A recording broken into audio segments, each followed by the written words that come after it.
10,001 nights में आपका स्वागत है। मेरा नाम एमजे है। आज मैं एलोटियम यानी लॉर्ड ऑफ द मिस्ट्रीज़ का एपिसोड 2 एक्सप्लेन करने वाला हूँ। जिसने एपिसोड 1 नहीं देखा है, मेरा चैनल ओपन करे, एपिसोड 1 देखे, फिर आए एपिसोड 2 पर, जिससे स्टोरी समझने में उसे ज़्यादा आसानी होगी।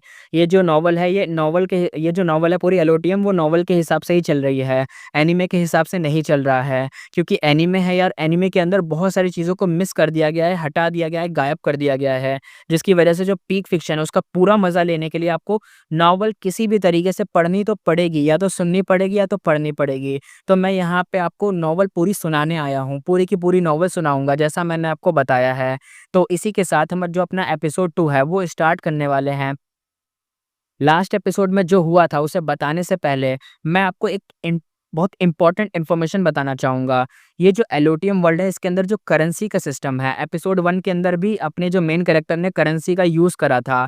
तो भाई वो जो करेंसी थी यार, वो आपको समझ नहीं आई होगी। मैं ये नहीं कह रहा कि करेंसी आपको समझ आई होगी, लेकिन अगर आप उसे अपने इंडियन रुपीज़ के हिसाब से कैलकुलेट करोगे ना, तो दिमाग के ऊपर से चला जाएगी चीज़ें यार, बहुत दिमाग के ऊपर से जाएँगी। क्योंकि यार इसके अंदर ना हमारे इंडियन रुपीज़ के हिसाब से देखा जाए तो ऐसे ₹25, 48 पैसे, ₹3, 50 पैसे, 75 पैसे, 48 पैसे, ऐसे पैसे-पैसे के हिसाब से चल रहा है ना? जो अठन्नी-चवन्नी, कौड़ी-वौड़ी ये सब के हिसाब से चलता, और जो कि ओरिजिनल के हिसाब से चल रहा था कि 1 कौड़ी, 2 कौड़ी, 4 कौड़ी, 10 कौड़ी, अठन्नी और चवन्नी, वो जानते हो ना आप, पुराना जो हमारे इंडिया में चलता था ये सब, उसके हिसाब से आएगा। और फिर आप बहुत कन्फ्यूज़ हो जाओगे अगर इंडियन के हिसाब से कैलकुलेट करोगे।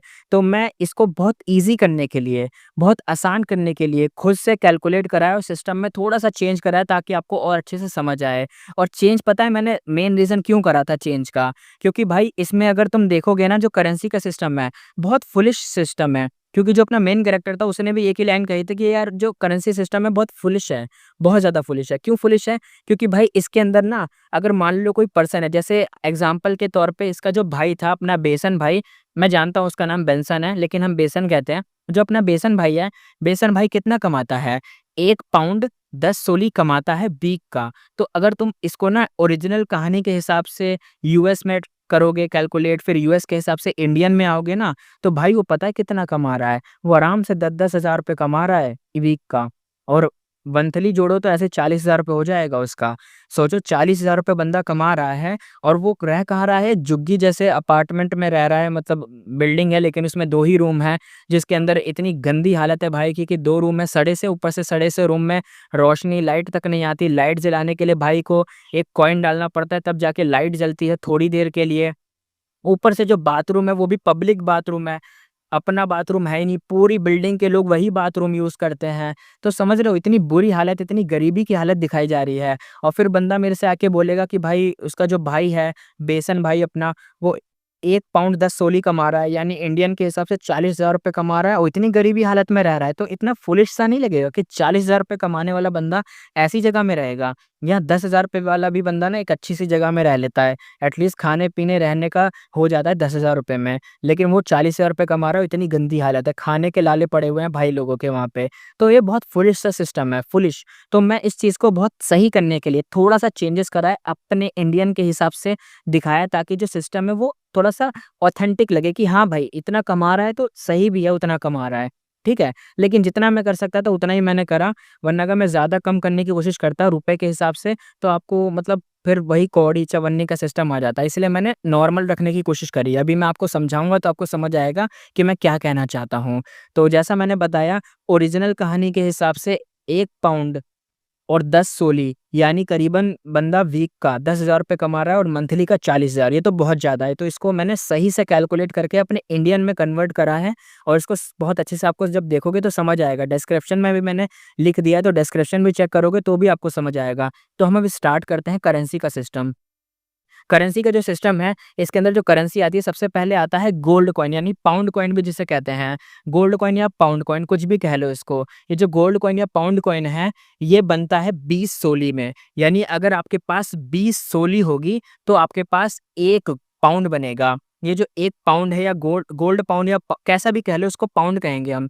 1 पाउंड बनेगा 20 सोली के अंदर। और 1 पाउंड की कीमत पता है कितनी है? 4,800 रुपए अपने इंडियन रुपीज़ के अंदर। फिर उसके बाद चलते हैं कि भाई तूने पाउंड बता दिया, 20 सोली के अंदर बनता है, लेकिन ये 20 सोली है क्या?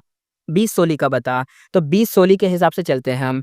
1 सोली पता है कब बनती है? जब आपके पास 12 पेन्स हों।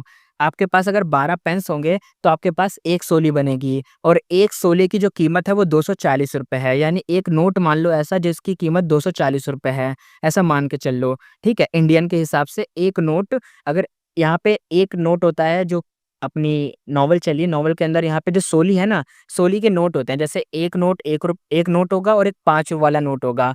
1 सोली का नोट और 5 सोली का नोट। तो 1 सोली के नोट की कीमत होगी अपने इंडियन रुपीज़ के हिसाब से ₹240, और ₹240 बनेगी। और 1 सोली कब बनता है? 1 सोली बनता है जब 12 पेंस मिलते हैं। 12 पेंस कब होते हैं? तो 1 पेंस की कीमत हम चलते हैं पहले बताने पर। 1 पेंस की कीमत होती है ₹20। 1 पेंस यानी ₹20, और जब 12 पेंस मिलेंगे तो 1 सोली बन जाएगी, तो 1 पेंस की कीमत ₹20 हो गई। लेकिन इसके अंदर ना थोड़ा चिल्लड़ वाली भी चीज़ें आती हैं, चिल्लड़ यानी पेनी का हिसाब आता है, जो कि पेंस से भी नीचे है पेनी। तो यहाँ पे हम चलते हैं पहले, जो हाफ पेनी होती है ना, जब हाफ पेनी की कीमत होती है ₹10, हाफ पेनी। फिर आता है क्वार्टर पेनी, यानी आधे का भी आधा, यानी 5 पेनी, ठीक है? जब 5 पेनी है, फिर जब 5 पेनी को 4 बार 5-5 पेनी लाओगे तो फिर वो बन जाएगा 1 पेंस, ठीक है? 5-5 रुपए के हिसाब से अगर ₹20 लिया है तो 1 पेंस बन जाएगा, ठीक है? क्वार्टर पेनी को हम कहेंगे ₹5, हाफ पेनी को हम कहेंगे ₹10, और जो 1 पेंस होगा वो ₹20, 1 सोली होगा ₹240, 1 गोल्ड कॉइन होगा ₹4800। ये इसका हिसाब है। डिस्क्रिप्शन में भी मैंने अच्छे से बता दिया है, कैलकुलेट आप कर सकते हो कि कभी भी अगर आपको कोई चीज़ बंदा अपना खरीदता है, पता चलना है कि ये कितने का है अपने इंडियन के हिसाब से, तो आप कैलकुलेट कर पाओगे। ईज़ी मैंने बता दिया है। अब एग्ज़ाम्पल के ऊपर चलते हैं। एग्ज़ाम्पल के ऊपर ऐसा मान लो कि अगर मैं इसका ट्रैवल का हिसाब से बताऊँ, जैसे ट्रैवल में हमने वो जो अपना एनीमे था, एनीमे में देख लो या नॉवल के अंदर हमने देखा था कि तांगे का यूज़ करा जा रहा था। तांगा यानी जानते हो ना? तांगा, जिस घोड़ा गाड़ी जिसे कहते हैं, तांगा। तो वो जो तांगे का यूज़ करा जा रहा था, तो यहाँ पे ना 2 तरीके के रूट होते हैं अपने नॉवल के अंदर। एक होता है फिक्स्ड रूट और एक होता है नॉर्मल वाला रूट। जो कि फिक्स्ड रूट है, यानी फिक्स्ड रूट को ऐसा मान लो जैसे अपना बस होती है, बस ट्रेन होती है ना, जो कि फिक्स रूट के ऊपर चलती है। जैसे बस होती है, वो तो अपने फिक्स रूट के ऊपर ही चलेगी, किसी की गली में तो नहीं घुसा देगा बस वाला, या किसी की अलग रोड पे तो नहीं घुसा देगा, रॉन्ग साइड तो नहीं ले जाएगा। तो वो फिक्स रूट होता है बस का, कि वो यहाँ से यहाँ रोज़ चक्कर लगाएगी, उसका यही चक्कर वाला काम है, जो कि हम जानते हैं बस ट्रेन का होता है। तो ये फिक्स रूट होता है। जो अपनी नॉवल के अंदर जो फिक्स रूट है, उसका अगर 1 किलोमीटर आप चलोगे तो उसका प्राइस होगा 1 पेंस यानी ₹20। सस्ता है ना? हाँ, तो ये जो सस्ता वाला है ना 1 पेंस वाला, ये नॉर्मल लोग ट्रैवल करते हैं, यानी जो गरीब लोग होते हैं, जैसे अपना क्लैन है, अपना मेन कैरेक्टर है, वो ये वाला ट्रैवल करता है, ये वाला बस ट्रेन वाला, यानी 1 पेंस वाला, जिसे तांगा कहते हैं। तांगा भी कह नहीं, तांगा नहीं कहोगे इसको, तुम कुछ और भी कह सकते हो।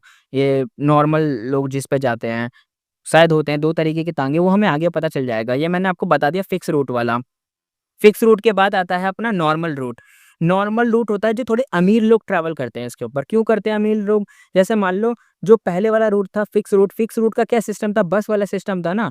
तो वो जो बस वाला सिस्टम था वो इसलिए था क्योंकि अगर जैसे अपनी जो मेन कैरेक्टर है, मेन कैरेक्टर की बहन है भाई, पढ़ाई-लिखाई करने जाती है, कितनी दूर-दूर जाती है, वैसे तो वो पैदल जाती है, लेकिन अगर वो मान लो पैदल ना जाती, पैसे ना बचाती, अगर वो फिक्स रूट से ट्रैवल करती, जैसे नॉर्मल जो गरीब लोग ट्रैवल करते हैं, तो वो बस से ट्रैवल करती। और हमें पता है बस घर के बाहर तो थोड़ी ना छोड़ेगी, हमें बस स्टेशन जाना पड़ेगा।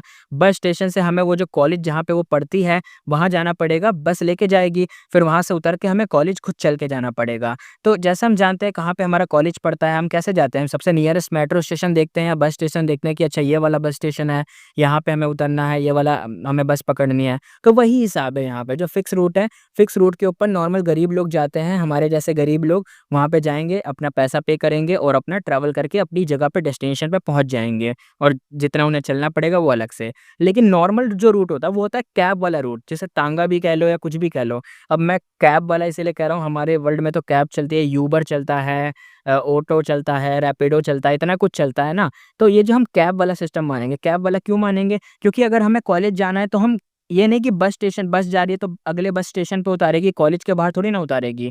किसी की किस्मत अच्छी है तो कॉलेज बस स्टेशन बाहर ही है कॉलेज के, लेकिन जिसकी किस्मत अच्छी नहीं है तो बस स्टेशन पे उतरेगा फिर कॉलेज जाएगा चल के। लेकिन हम जब कैब बुक करते हैं तो कैब में क्या सिस्टम होता है, डायरेक्ट कैब कहाँ उतारेगी, हम जहाँ पे डेस्टिनेशन मार्क करेंगे कि भाई कॉलेज के बाहर उतार पूरा, तो कॉलेज के बाहर उतारेगी। और कैब हम जानते हैं कौन यूज़ करता है, थोड़े रिच लोग यूज़ करते हैं जिनकी मतलब फाइनेंशियल कंडीशन स्टेबल रहती है, वो यूज़ करते हैं। और कैप भी ऐसे ही हमारे जो फैंटेसी वर्ल्ड है अपना क्लैन मोरिटी का वर्ल्ड है, उस वर्ल्ड के अंदर भी यहाँ पे कैप को ऐसा मान लो जो अमीर लोग यूज़ करते हैं, यानी जो तांगा है वो अमीर लोग यूज़ करते हैं। और जो 1 किलोमीटर का तांगे चलाने का जो प्राइस है वो होता है 10 पेंस। 10 पेंस मान के चल लो, अगर तुम हिसाब लगाओगे 10 पेंस का तो ₹200। ₹200 10 पेंस का है, अगर किसी को 1 किलोमीटर जाना है, क्योंकि वो कैब वाले तरीके से जा सकता है। उसके बाद अगर मैं कुछ खरीदने का एग्ज़ाम्पल दूँ तो जो अपना मतलब मेन कैरेक्टर था, मेन कैरेक्टर ने कुछ चीज़ें खरीदी थी जैसे हैट, कपड़े-वपड़े खरीदे थे। तो अगर हम हैट का हिसाब लगाएँ, तो उसने हैट खरीदी थी करीबन 5 सोली में। 5 सोली अगर अपने इंडियन रुपीज़ के हिसाब से देखा जाए तो ₹1200 यानी ₹1200 की उसने हैट खरीदी थी। और कपड़े का हिसाब लगाया जाए तो उसने 8 सोली यानी ₹1920 में उसने अपने कपड़े खरीदे थे। मुझे पता है तुम्हें बहुत कन्फ्यूज़िंग लग रहा होगा, बहुत अजीब लग रहा होगा, यार समझ नहीं आ रहा। लेकिन तुम एक बार डिस्क्रिप्शन चेक करोगे ना, तुम्हें खुद से कुछ हिसाब लगाओगे, खुद से कुछ खरीदने की कोशिश करोगे, खुद से कुछ बताओगे, पता करोगे ना, तो तुम्हें समझ आ जाएगा अपने आप जब 1-2 बार तुम ट्राई करोगे। डिस्क्रिप्शन चेक कर लेना, मैंने वहाँ टोटल पूरा अच्छे से समझा दिया है कि 1 गोल्ड कॉइन कितने बराबर है, 1 गोल्ड कॉइन के अंदर कितने सोली, कितने पेंस आते हैं, 1 सोली में कितने आते हैं और 1 पेंस क्या है, क्वार्टर, हाफ, पेनी कितना है सिस्टम, वो सब बता दिया है। बाकी अगर किसी को समझ नहीं आया, एक बार और देख लेना, बहुत अच्छी चीज़ है और बहुत अच्छे से मैंने समझाया है इसको, मतलब एग्ज़ाम्पल बहुत बढ़िया-बढ़िया वाले दिए हैं जिससे आपको समझ आ जाएगा। और अब एक लास्ट एग्ज़ाम्पल की और बात कर लेते हैं जिसमें अपना जो बेसन है यानी अपना बेंसन जिसे कहते हैं या बेसन हम जो बोलते हैं, बेसन यानी जो क्लैन का भाई है, वो कितना कमाता है, ये लोग जो रेंट पे कर रहे हैं, खा पी रहे हैं, किसकी कमाई पे उछल रहे हैं, किसकी कमाई है? ये अपने बेसन भाई की कमाई है। बेसन भाई वीक में कितना कमाता है? वो 1 वीक के अंदर 1 पाउंड यानी 1 गोल्ड कॉइन मान के चलो 1 पाउंड 10 सोली कमाता है। पाउंड और गोल्ड कॉइन एक ही है, याद रखना। तो 1 पाउंड 10 सोली कमाता है अपना बेसन भाई। तो अगर इसको हम रियल वर्ल्ड में मतलब कैलकुलेट करें एक तरीके से, कैलकुलेशन करने पे हमें पता चलेगा वो वीकली कमा रहा है ₹7,200। वो ₹7,200 कमा रहा है जिसकी कमाई पे ये लोग खा पी रहे हैं, जा रहे हैं, घूम रहे हैं, पढ़ाई कर रहे हैं। इसकी पूरा मतलब खर्चा अपना बेसन भाई उठा रहा है। वीक का वो ₹7,200 कमा रहा है। साथ में अगर हम देखा जाए तो वो वीकली कमा रहा है ना, मंथली का हिसाब से देखा जाए तो मंथली अपना भाई कमा रहा है ₹28,800। अपना बेसन भाई ₹28,800 कमा रहा है।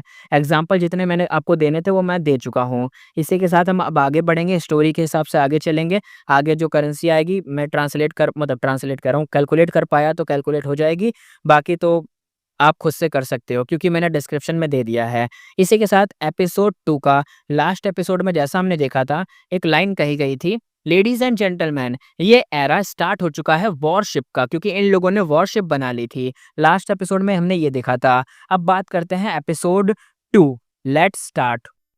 अब सीन आगे दिखाया जाता है, वहाँ से सीन शिफ्ट हो चुका है, यानी जो लेडीज़ एंड जेंटलमैन वाला सीन दिखाया गया था कि एरा अब आ चुका है वॉरशिप का, वहाँ से सीन हट चुका है, दिखाया जाता है दूसरा सीन। आधे घंटे के रेस्ट के बाद ज़ाओ मिंगरुई जो खुद को अब क्लेन समझने लगा था, फाइनली थोड़ा-सा ठीक फ़ील करता है। इसी बीच उसने नोटिस किया कि उसके हाथ के बैक पे 4 डॉट्स, ब्लैक डॉट्स आ गए हैं। वो एक छोटे से स्क्वायर शेप में थे। वो ब्लैक डॉट्स जल्दी से फेड होकर डिसअपीयर हो जाते हैं, लेकिन क्लेन को पता होता है कि ये मेरी बॉडी के अंदर कहीं छुप गए हैं, बस किसी मोमेंट ये जगने का वेट कर रहे हैं, यानी शायद जब वो ग्रे फॉग वर्ल्ड में जाएगा तब तक ये जागेंगे। क्लेन सोचता हुआ कहता है, ये 4 डॉट्स एक स्क्वायर में बने हुए हैं। क्या ये रूम के 4 कॉर्नर्स में रखे स्टेपल फूड का मैचिंग में है? कुछ मतलब लिंक्ड है इससे? तो क्या इसका मतलब ये है कि आगे से मुझे फूड प्रिपेयर करने की ज़रूरत नहीं पड़ेगी और डायरेक्टली मैं रिचुअल या चांट कर सकता हूँ और जा सकता हूँ ग्रे फॉग वर्ल्ड में? ये थॉट थोड़ा-सा होपफुल था, लेकिन डॉट्स का ऐसा इमर्ज होना थोड़ा-सा मतलब ओमनियस था, एक तरीके से ओमनियस था। कुछ बहुत अजीब-सी फीलिंग ऐसे मान लो, बहुत अजीब फीलिंग थी उसके लिए। और क्लेन को लगता है जो चीज़ें हम नहीं समझते वो सबसे ज़्यादा स्कैरी होती हैं।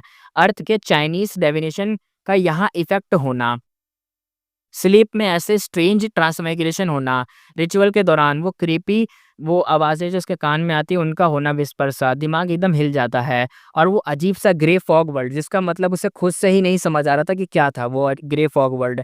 ये सब सोच के अब उसे थोड़ा-सा मतलब थोड़ा मतलब अजीब लग रहा था, एकदम होता है ना गूज़बम्प आ जाता है, एकदम एकदम काँपने जैसा वैसा हो जाता है।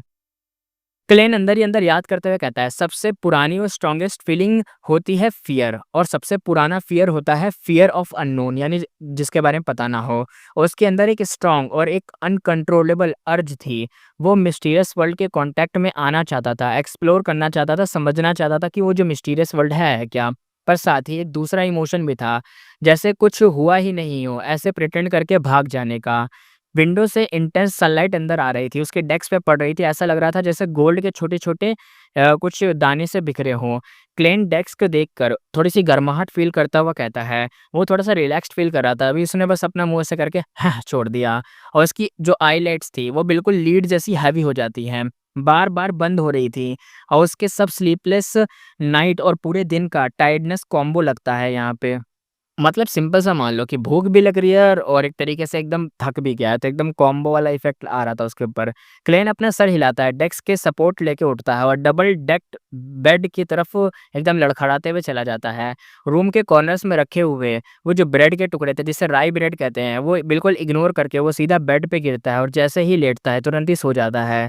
अब एकदम गुरुन-गुरुन एकदम खर्राटों की आवाज़ आती है। क्लेन भूख के मारे उठ जाता है। आइज़ ओपन होते ही एकदम फ्रेश फ़ील करता है। क्लेन कहता है, "अभी-अभी थोड़ा-सा हेडेक बाकी है।" लेकिन थोड़ा ब अपना दिमाग ऐसे रब करने के बाद बेड से उठ जाता है। दर्द अभी भी है लेकिन कम है। वो फ़ील करता है कि मैं अब भूखा हूँ, कि एकदम पूरा एकदम घोड़ा खा जाऊँ, ऐसा भूखा हूँ। वो डेस्क के पास जाता है और शेड ठीक करता है। Silver wine leaf pocket watch निकालता है। एक पास ही आवाज़ आती है। वॉच का लिड खुलता है और सेकंड हैंड टिक, टिक, टिक, टिक आवाज़ चल रही होती है। क्लैन कहता है, 12:30 3 घंटे नींद ले ली क्या मैंने? वो वॉच को वापस अपनी लाइनन शर्ट की पॉकेट में डालता है और एक बार हल्के से वहाँ से निकल जाता है। नॉर्थर्न कॉन्टिनेंट में 24 घंटे का दिन होता है, 60 minute in 1 hour, 60 second in 1 minute, यानी वही नॉर्मल सिस्टम है। लेकिन क्लैन के दिमाग में कन्फ्यूज़न होती है, क्या यहाँ भी 1 सेकंड वैसे ही चलता है जैसे अर्थ पे चलता है? इस मोमेंट पे उसके दिमाग में रिचुअल्स और ये जो मिस्टिकल चीज़ें थी, ग्रेइश वर्ल्ड था, उन सब के थॉट नहीं होता। बस एक चीज़ उसके दिमाग में चल रही होती है, वो होता है फूड, कि खाना चाहिए उसको। क्लेन डिसाइड करता है, खाने के बाद ही कुछ सोचूँगा, तभी काम कर पाऊँगा। तो वो रूम के 4 कॉर्नर से वो जो राई ब्रेड का टुकड़ा था, उन्हें उठा लेता है और डस्ट पार्टिकल्स हटा देता है, उनके ऊपर जो डस्ट लगी थी, और प्लान बनाता है कि उनमें से कोई मतलब लंच बना लेगा उन उन राई ब्रेड का यूज़ करके। उसने वो जो ऑफरिंग का खाना था, उसका डिसीज़न लिया था कि इसको खा लेंगे, क्योंकि उसके पास सिर्फ़ 5 पेंस बचे थे और उसके होम टाउन में ऑफरिंग्स खाना कॉमन ट्रेडिशन था। ब्रेड में कोई बदलाव नहीं हुआ था, तो टेस्ट करना बेकार था, और ओरिजिनल क्लैन की मेमोरीज़ और हैबिट भी इस डिसीज़न में रोल प्ले करते हैं। वो महँगा गैस सिर्फ़ लाइट के लिए यूज़ नहीं करना चाहता था, तो क्लैन एक फर्नेस निकालता है, जैसे चूल्हे टाइप का, और उसमें थोड़ा-सा कोल डालता है, कोयला, और पानी गरम करने के रख देता है। जब तक पानी बॉयल होता है, तो वो इधर-उधर चक्कर काट रहा होता है और ड्राई रे ब्रेड बिना पानी के एकदम भाई अच्छे से थोड़ा चेक करता है। प्लेन सोचता हुआ कहता है, खाने के बाद जब चेक करता है, कहता है, "यिक्स! अभी तो कितना बेकार है। अगर डिनर तक सिर्फ़ मीट मिलेगा तो लाइफ़ बोरिंग हो जाएगी। वेट ये तो ऑलरेडी मतलब बहुत मुश्किल है, यानी बहुत ख़ास है कि डिनर में ही हमें मीट मिलता है। मीट खाना ही पहली बात ख़ास है। अगर इंटरव्यू ना होता तो मलेशिया सिर्फ़ 2 वीक में 1 बार ही मीट अलाउ करती है, यानी 1 बार मीट बनता है 2 हफ्तों में।" वो इधर-उधर देखता है, कुछ करने को नहीं होता। तभी उसकी नज़र कप बोर्ड पे रखे मटन पे पड़ती है। उसकी आँखों में थोड़ा-सा ग्रीड आ जाता है, लालच। क्लेंच अपना हेड शेक करता हुआ कहता है, "नहीं यार, ये मलेशिया के साथ ही खाऊँगा मैं, ऐसे नहीं खाऊँगा।" वो कुकिंग में एक्सपर्ट नहीं था, लेकिन अकेला सिटी लाइफ़ जीने की वजह से वो बेसिक कुकिंग तो उसे आती थी। टेस्ट कुछ ख़ास नहीं होता, बट एट लीस्ट खाने लायक होता है। वो अपने आप को टर्न कर लेता है ताकि मटन उस पे एकदम लगे ना, और थोड़ा-सा उस मटन के ट्रैप में वो आए ना, एकदम मुड़ जाता है, एकदम देखता भी नहीं है कि अजीब ना लगे। तभी उसे याद आता है कि मॉर्निंग में उसने ना यानी मटर और पोटैटोज़ लिए थे, पीस और पोटैटोज़। क्लैन एक्साइटेड होते हुए कहता है, "क्या? हाँ, आलू, आलू, पोटैटोज़।" वो तुरंत ही कपबोर्ड की तरफ मुड़ता है और छोटी पाइल में से 2 पोटैटोज़ निकालता है। वो पोटैटोज़ को पब्लिक बाथरूम में ले जाके धोता है और फिर उन्हें बॉइलिंग वाटर के पॉट में डाल देता है। थोड़ी देर बाद वो एक स्पाइस कंटेनर से येलो कुछ सॉल्ट निकालता है और थोड़ा-सा उस बॉइल्ड वाटर में डाल देता है नमक को। वो पेशेंस के साथ कुछ मिनट वेट करता है, फिर पॉट उठा के सूप को अच्छे से बाउल में डालता है, पोटैटोज़ को फ़ोर्क से निकालता है, उन्हें डेस्क पे प्लेट में रख देता है। फिर एकदम फूँक मार के वो पोटैटोज़ पे एकदम फूँक मार के एकदम अच्छे से टेस्ट करने वाला था। बॉइल्ड पोटैटोज़ की खुशबू एकदम फैल रही होती है, इतनी बढ़िया लग रही होती है जैसे मुँह में पानी आ जाए। हीट इग्नोर करके क्लेन आधा पोटैटो एकदम खा लेता है। और क्लेन फ़ील करता है कि वाह! क्या कितना बढ़िया फ्रेग्रेंट है, कितनी अच्छी खुशबू है, क्या टेक्सचर है, क्या पाउडरी चीज़ है यार, क्या टेस्ट है, बढ़िया, स्वीटनेस भी बहुत बढ़िया है। वो जो इमोशंस होते हैं उसके अंदर ना खाने के बाद एक तरीके से बह जाते हैं। दोनों पोटैटोज़ और अच्छे से खाने-वाने के बाद, थोड़ा अच्छे से टेस्ट-वेस्ट करने के बाद सब उसका हो जाता है। फिर वो बाउल उठाता है और सूप को भी एन्जॉय करता है, जो सूप बचा था। सिर्फ़ सॉल्ट डाला हुआ था पानी के अंदर और कुछ नहीं था। क्लेन सोचता हुआ कहता है, "बचपन से मुझे पोटैटोज़ ऐसे ही खाना पसंद था।" वो एक छोटा पीस ब्रेड से कट तोड़ता है और सूप में डिप करता है, सॉफ्ट करके खाता है। शायद रिचुअल ने उसे बहुत थका दिया था। क्लेन ने 2 ब्रेड्स खा लिए और पूरा 1 पाउंड एक तरीके से खत्म कर दिया। पाउंड वैसे खत्म नहीं होगा, पाउंड कुछ और ही होगा ये। वो फुल मतलब एन्जॉय करता है। सूप पी के वो लाइफ़ का रियल एन्जॉय महसूस करता है, जॉय महसूस करता है और थोड़ा क्लीन अप करता है। फिर सनलाइट की एकदम जो खुशी थी उसे एन्जॉय करता है। शायद उसके पास 1 पाउंड बचा है। पाउंड का हिसाब ये होगा कि उसके पास शायद 1 पाउंड बचा होगा। वो डेस्क पे वापस बैठता है और प्लानिंग स्टार्ट करता है। क्लेन डिसाइड करता है एस्केप पॉसिबल नहीं है। मुझे ये जो मिस्टिकल चीज़ें हैं इससे कॉन्टैक्ट में आना ही होगा ताकि मैं समझ पाऊँ ये मिस्टिकल चीज़।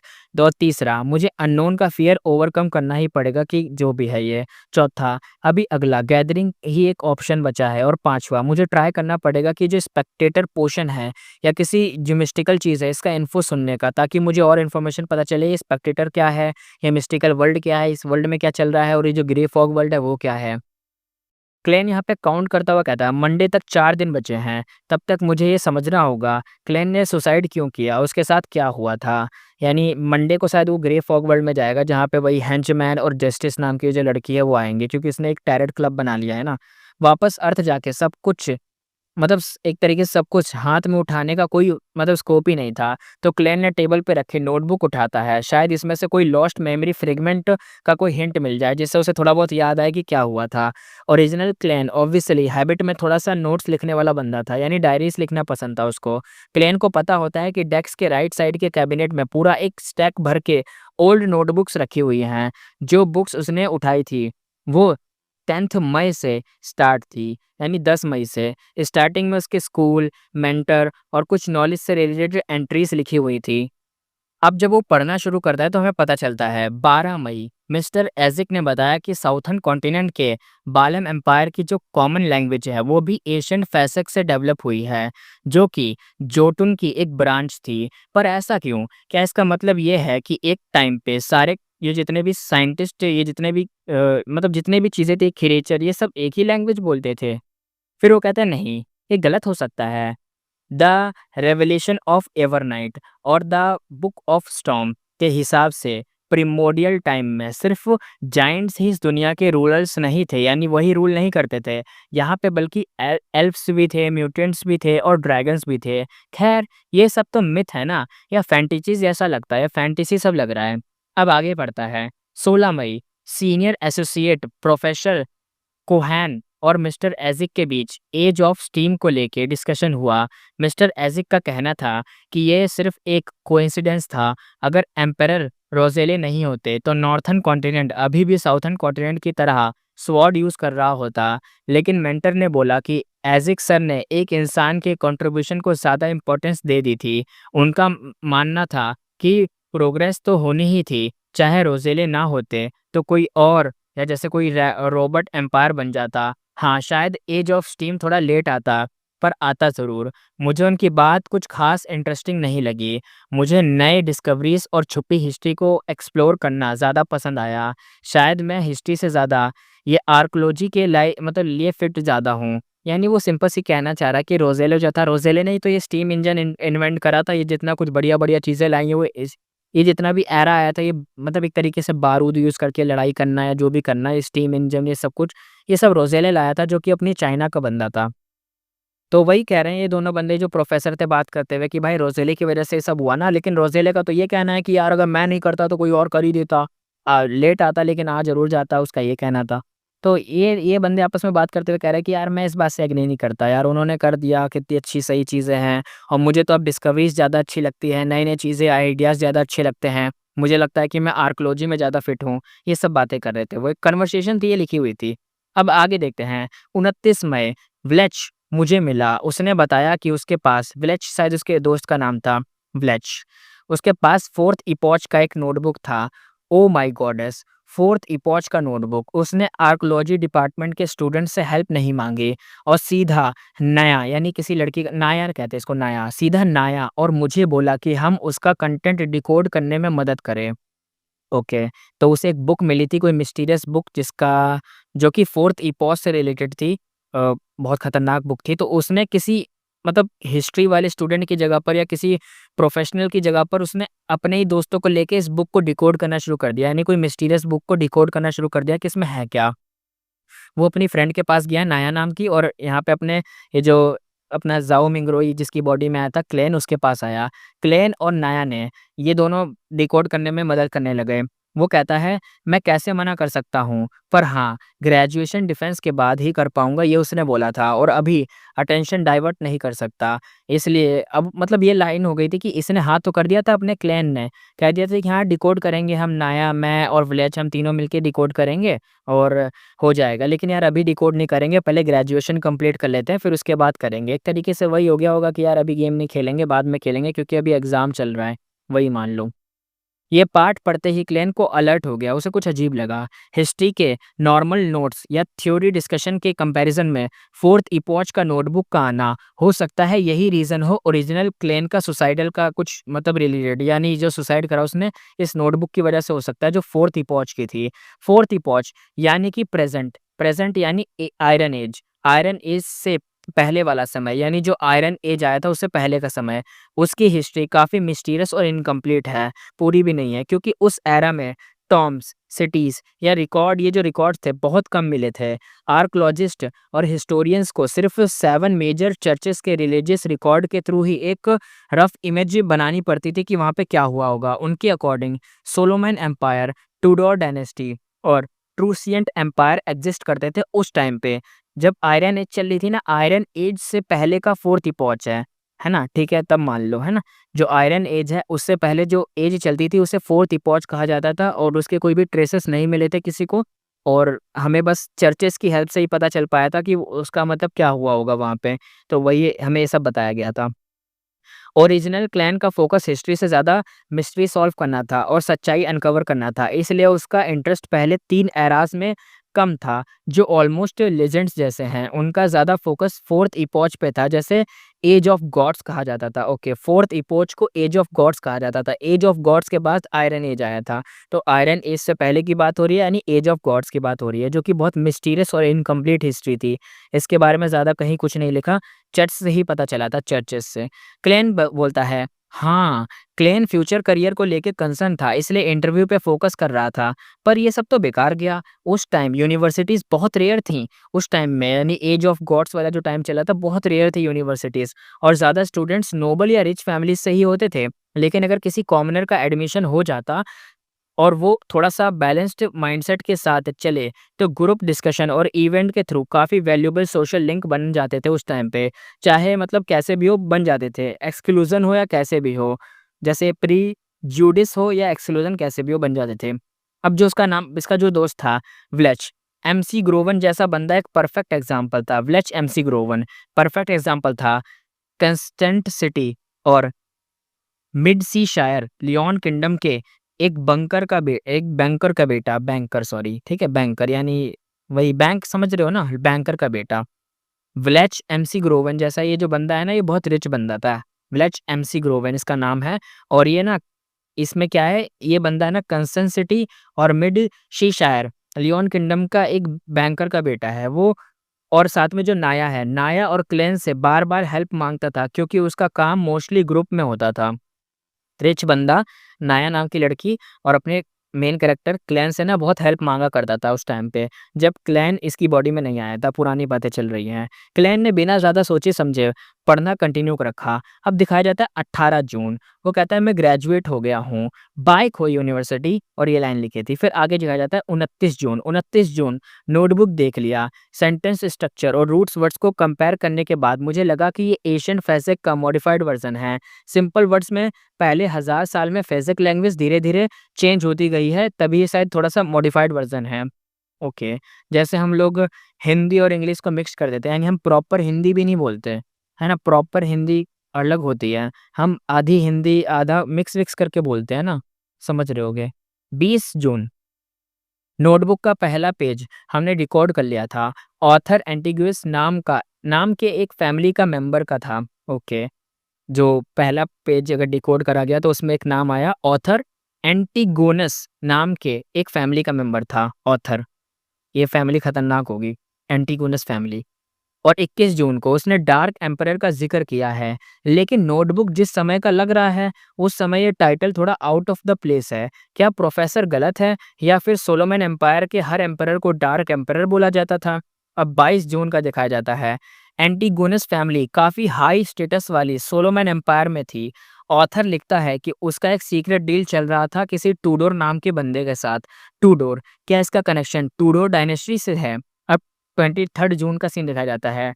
23 जून, मैं खुद को रोक रहा हूँ कि विलेज के घर ना चला जाऊँ। मुझे इंटरव्यू की तैयारी करनी है, बहुत इम्पोर्टेंट है। ये उसने लिखा, शायद इसको बहुत ज़्यादा इंटरेस्टिंग लग रहा होगा ना उसे सॉल्व करने में हिस्ट्री को, क्योंकि उसे बहुत अच्छा लगता था हिस्ट्री सॉल्व करने में। तो वही कह रहा है कि यार मेरे को अपना पढ़ना है, लेकिन मेरा मन कर रहा है गेम खेलने का, तो मैं जाऊँगा, लेकिन वो अपने आप को रोक के गेम से दूर रखता है। बिल्कुल, मतलब वो हिस्ट्री से दूर रहता है। एग्ज़ाम्पल के लिए मैंने बताया। अब 24 जून, नाया ने बताया कि उन्होंने कुछ नया डिस्कवर किया है। मुझे लगता है कि मुझे चेक करना चाहिए। 25 जून का सीन देखते हैं। नए डेसिपर्ड कंटेंट से पता चला कि ऑथर को एक मिशन मिला था। नेशन ऑफ द एवरनाइट जाना है, जो हॉर्नेसिक माउंटेन रेंज के हाईएस्ट पीक पे है। ओके, नेशन ऑफ एवरनाइट जो कि एक हॉर्नेसस माउंटेन नाम की जगह है, उसके सबसे ऊपर, पहाड़ी के सबसे ऊपर है। ओ माय गॉडेस, उस पीक की हाइट करीबन 6000 मीटर से ज़्यादा है। वहाँ कोई नेशन कैसे सर्वाइव करता है? आगे देखते हैं। 26 जून, क्या ये सब रियल है? यहीं पे नोटबुक का रिकॉर्ड खत्म होता है। ज़ाओ मिंगरुई ने 28 जून के अर्ली मॉर्निंग में ट्रांसमाइग्रेट करा था। ओके, 27 जून की इन्फो है ही नहीं और 28 जून को ये सब खत्म हो गया और अपना मेन कैरेक्टर आ गया। खतरनाक सीन है भाई। इससे पहले कि हमें थोड़ी बहुत स्टोरी तब पता चल गई कि क्या-क्या हुआ था। ये लोग एक मिस्टीरियस बुक को ट्रांसलेट कर रहे थे और पता चला उस बुक में ही कुछ ऐसा चीज़ था जिसकी वजह से इस बंदे ने सुसाइड कर लिया। अब पता चलेगा आगे कि धीरे-धीरे मिस्ट्री सॉल्व होगी कि क्यों करा था उसने सुसाइड। क्लेन कहता है, मतलब 27 जून का एक एंट्री था, वही line everyone will die including me. अच्छा, तो उसकी जो नोटबुक है उसके ऊपर 27 जून का लिखा हुआ है everyone will die including me, जो उसने पढ़ा था सबसे शुरू में आते ही। और उस पेज पे दोबारा जाके क्लेन ने वो लाइन देखी, उसे थोड़ा-सा समझने की कोशिश करी, यानी डिड्यूस करते ही उसके दिमाग में ना गूज़बम्प आ गए। ओरिजिनल क्लैन के सुसाइडल का राज़ सॉल्व करने के लिए क्लैन सोचता है कि विलेज से मिलना और नोटबुक देखना ज़रूरी है। यानी विलेज उसका दोस्त था जो अमीर बाप की औलाद था, उससे मिलना ज़रूरी है। पर नॉवेल्स, मूवीज़ और शोज़ का एक्सपीरियंस होने की वजह से उसके दिमाग में थोड़ा डाउट आता है। अगर ये सब कनेक्टेड है, तो ये विज़िट डेंजरस हो सकता है। हाउंटेड कैसल, यानी जो कैसल होते हैं, जैसे सीन याद आते हैं, जहाँ लोग वार्निंग के बाद भी घुस जाते हैं और उन्हें भूत पकड़ के मार देते हैं, ये मेरा एग्ज़ाम्पल है। पर वहाँ तो जाना ही पड़ेगा। एस्केप से कभी कुछ सॉल्व नहीं होगा, यानी भागने से कुछ नहीं मिलेगा, बल्कि प्रॉब्लम और बढ़ जाती है। एंड में तुम्हें मतलब कहीं डुबा देगी ये प्रॉब्लम। क्लेन कहता है, पुलिस को बुलाएँ? पर किसी को बोलना कि मैं खुद ने सुसाइड किया था, वो और स्टूपिड लगेगा, यानी पुलिस को भी नहीं बुला सकता। लेकिन तभी क्या होता है, नॉक-नॉक आवाज़ आती है। ज़ोर से कोई एकदम दरवाज़ा खटखटा रहा था और क्लेन ने सीधा उठ गया और ध्यान से सुनने लगा। नॉक-नॉक फिर आवाज़ आती है। पूरे हॉल में वो नॉक-नॉक एको कर रहा था। तभी आवाज़ आती है ना नॉक-नॉक की, तो बंदा कहता है अपना, कौन है बाहर? क्लैन के दिमाग में अपने पहले वाली बॉडी के ओनर की मिस्टीरियस सुसाइड और उसके अनजाने खतरे के बारे में सोच रहा था वो, जो शायद उसके सामने आ सकता था। तभी अचानक से किसी ने डोर पे नॉक कर दिया और एकदम से उसने क्या करा, ड्रॉवर खोला, रिवॉल्वर निकाली और अलर्ट होके बोलता है, मतलब अलर्ट होके यहाँ पे सुनता है। तभी यहाँ पे आवाज़ आती है माउंटेन बेटन। वो कहता है, मैं हूँ माउंटेन बेटन, बिस्ट माउंटेन बेटन। जो सेकंड, अब 2 सेकंड का साइलेंस था, फिर एक आवाज़ आई और एक एक्सेंट में। माउंटेन बेटन कहता है, पुलिस। बिस्चेट माउंटेन बेटन, ये शायद एक ब्रांच का नाम होगा या पुलिस कुछ नाम होगा, पुलिस उसने बोला बस। जब क्लैन ने नाम सुना तो उसके दिमाग में सीधा उस आदमी की इमेज आई, उस स्ट्रीट का पुलिस ऑफिसर जहाँ उसका अपार्टमेंट था। थोड़ा रूड, वॉयलेंट और हाथ उठाने वाला टाइप का। बट शायद ऐसे लोग ही शराबी या छोटे चोर या क्रिमिनल्स और गूंस के लिए प्रॉपर, मतलब एक तरीके से ऐसे ही टाइप के होते हैं। और उसकी यूनिक आवाज़ उसकी आइडेंटिटी का एक पार्ट थी। क्लेन कहता है ओके आ रहा हूँ। उसने ज़ोर से जवाब दिया था ताकि उसको शक ना हो। क्लेन ने अपने रिवॉल्वर वापस ड्रॉअर में रखने की सोचा, लेकिन फिर उसने कुछ इमेजिन करा। उसे उसे क्या पता कि पुलिस रूम की तलाशी ले और कुछ और करे। तो फिर वो तुरंत ही स्टोव के पास भागा, जिसका फ्लेम ऑलरेडी बुझ गया था। उसने रिवॉल्वर अंदर रखा और फिर कोल बास्केट से उठाया और स्टोव में कुछ पीसेस डाले और रिवॉल्वर को कवर कर दिया उसमें ही। बेसिकली ऐसा मान लो कि भाई ने जो रिवॉल्वर थी उसे ना स्टोव के अंदर कोयला वोयला उसके ऊपर डाल के कपड़ा वपड़ा रख के कुछ सामान वामान रख के उसे एकदम छुपा दिया। ये सब करने के बाद उसने अपने कपड़े ठीक किए और जल्दी से डोर के पास आया। क्लेन हल्की सी आवाज़ में कहता है सॉरी, बस थोड़ी देर के लिए सो गया था। डोर के बाहर 4 पुलिसमैन खड़े थे, ब्लैक एंड व्हाइट, एकदम एक यूनिफ़ॉर्म में था और एक पीक कैप थी उसके साथ। और ब्राउन बियर वाले बिस्मिच माउंटबेटन ने ख़ासकर यहाँ पे बोलते हुए कहता है, माउंटबेटन कहता है, "ये 3 इंस्पेक्टर तुमसे कुछ सवाल करने आए हैं।" इंस्पेक्टर कहते हैं। क्लेन ने ऑटोमेटिकली उन 3 मतलब अभी इंस्पेक्टर कुछ कहा नहीं, पहले क्लेन ने बोला। कहते क्लेन ने थोड़ा ऑटोमेटिकली उन 3 ऑफिसर्स के शोल्डर बैजेस की तरफ देखा। 2 के पास तो 3 सिल्वर हेक्सागॉन थे और 1 के पास 2, बिस माउंटबेटन के पास सिर्फ 3 शेवरॉन्स थे। मतलब ये 3 उनसे सीनियर दिख रहे थे। ओके, तो यहाँ पे इतना समझ लो, ज़्यादा समझने की ज़रूरत नहीं है। इतना समझ लो कि यहाँ पे 4 लोग आए हैं, जिसमें से एक शेरिफ है, जो रखवाली करता है, यानी शहर में चीज़ें-वीज़ें देखता रहता है कि कोई दिक्कत तो नहीं है, एक नॉर्मल पुलिसमैन। और बाकी के जो 3 लोग हैं ना, वो थोड़े अपर लेवल के पुलिसमैन हैं, अपर लेवल के खतरनाक हैं, ठीक है? तो अथॉरिटी इनकी ज़्यादा है, इस शेरिफ से ज़्यादा अथॉरिटी है इनकी। जो माउंटबेटन है उसे एक शेरिफ मान लो और ये जो इंस्पेक्टर है 3 उसके साथ आए हैं, ये ऑफिसर्स हैं, जैसे बीआई, सीबीआई होती है ना, वैसे टाइप के। क्लेन को पुलिस रैंक का इतना डीप नॉलेज तो नहीं था, सिर्फ इतना पता था कि माउंटबेटन हमेशा अपने आप को सीनियर सार्जेंट कहता रहता था। क्लेन मन में कहता है तो ये सभी इंस्पेक्टर्स हैं। बेंसन, ब्लेच और अपने क्लासमेट के कन्वर्सेशन से उसको इसके थोड़ा बहुत बेसिक सेंस का पता चल गया था। उसके साइड में होके रूम की तरफ वो पॉइंट करते हैं। क्लेन कहता है प्लीज़ अंदर आइए, कैसे मदद कर सकता हूँ? 3 इंस्पेक्टर्स में जो लीड कर रहा था, वो एक मिडल एज बंदा था। उसकी आँखें काफ़ी शार्प थी, जैसे किसी के दिमाग में घुस जाए और डर बैठा दे। उसकी आँखों के आस-पास रिंकल्स थे, यानी थोड़ा बूढ़े टाइप का। उसकी हेड के नीचे हल्का-सा ब्राउन बाल दिख रहा था। उसने पूरे रूम को देखा और हैवी टोन में कहता है, "तुम व्लेच एमसी ग्रोवन को जानते हो?" इंस्पेक्टर कहता है। क्लेन हिचकिचा के कहता है, "उसके साथ क्या हुआ?" ये कह के क्लेन ऑलमोस्ट हिल गया। इंस्पेक्टर एकदम देखते हुए कहता है, "सवालों का जवाब मैं देता हूँ।" तो उसके साथ वाले इंस्पेक्टर था वो कहता है, जिसके बैजेस में सिर्फ़ 3 सिल्वर हेक्सागॉन थे, वो थोड़ा सॉफ्ट स्माइल के साथ कहता है। ग्रे आइड इंस्पेक्टर कहता है, "नर्वस मत हो, ये बस एक रूटीन है पूछताछ का।" ये वाला इंस्पेक्टर 30s का लगता था, स्ट्रेट नोज़ और ग्रे आइज़, जैसे किसी जंगल की लेक टाइप का हो, जहाँ कोई आया ही ना हो। उसकी आँखों में एक अजीब-सा मिस्टीरियस डेप्थ था, गहराई। क्लेन ने एक लंबी सी साँस ली और अपने वर्ड्स को ऑर्गनाइज़ करा। क्लेन कहता है, "अगर आप वेल्च एमसी ग्रोवन की बात कर रहे हैं, खोई यूनिवर्सिटी का ग्रेजुएट, जो कंसर्न का था, यानी कंसर्न एक सिटी होगी, कंसल्टेंट कह सकते हो, कंसल्टेंट का सिटी का रहने वाला, तो हाँ, मैं उसे जानता हूँ। हम दोनों सेम मेंटर के स्टूडेंट हैं, senior associate professor Quinton Cohen. Leon kingdom में प्रोफेसर सिर्फ एक प्रोफेशनल टाइटल नहीं बल्कि एक पोजीशन भी होती है।